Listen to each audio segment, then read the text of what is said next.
મોરબીના ceramic export પર યુદ્ધની અસર વર્તાઈ રહી છે. યુદ્ધને કારણે ઓમાન, કુવૈત અને દુબઈથી કન્ટેનર રિટર્ન આવ્યા છે. મુન્દ્રા પોર્ટ પર 1500 થી વધારે કન્ટેનર રિટર્ન આવ્યા છે. કન્ટેનર રિટર્ન આવતા સિરામિક ઉદ્યોગને મોટો ફટકો પડ્યો છે.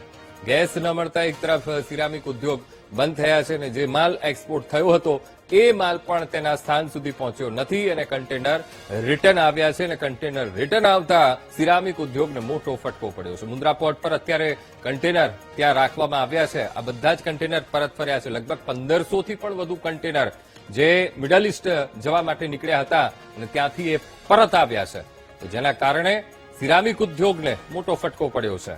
તો આજ મુદ્દે સંવાદદાતા દેવ સનાડિયા ફોનલાઈન પર જોડાઈ ગયા છે. દેવ, મોરબીનો સિરામિક ઉદ્યોગ અને મિડલ ઇસ્ટના યુદ્ધની એ આગ એને પણ હવે સળગાવી રહી છે. સિરામિક એક્સપોર્ટ પર યુદ્ધની ભારે અસર. દેવ, ચોક્કસથી મોરબીમાં આજે ઇન્ડિયન ઇઝરાયલ યુદ્ધના કારણે છે સિરામિક ટેકનિકલ મોટી અસર પડી છે.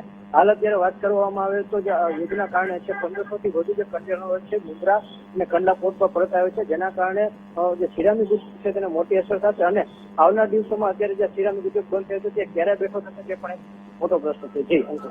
બિલકુલ દેવ, સમગ્ર માહિતી સાથે જોડાવા બદલ આપનો આભાર. એક તરફ મોરબી સિરામિક ઉદ્યોગને ગેસની અછત વર્તાઈ રહી છે, જેના કારણે કેટલાય ઉદ્યોગો ત્યાં બંધ થવાની કગાર ઉપર પહોંચી ગયા છે અને આ તરફ જેટલો પણ માલ મોકલવામાં આવ્યો હતો મિડલ ઇસ્ટની કન્ટ્રીઝમાં એ માલ ત્યાં પહોંચ્યો નહીં અને ત્યાંથી પરત આવ્યો છે અને લગભગ આ દેખાઈ રહ્યા છે એમાંથી 1500 કન્ટેનર એવા છે કે જે પરત આવ્યા છે.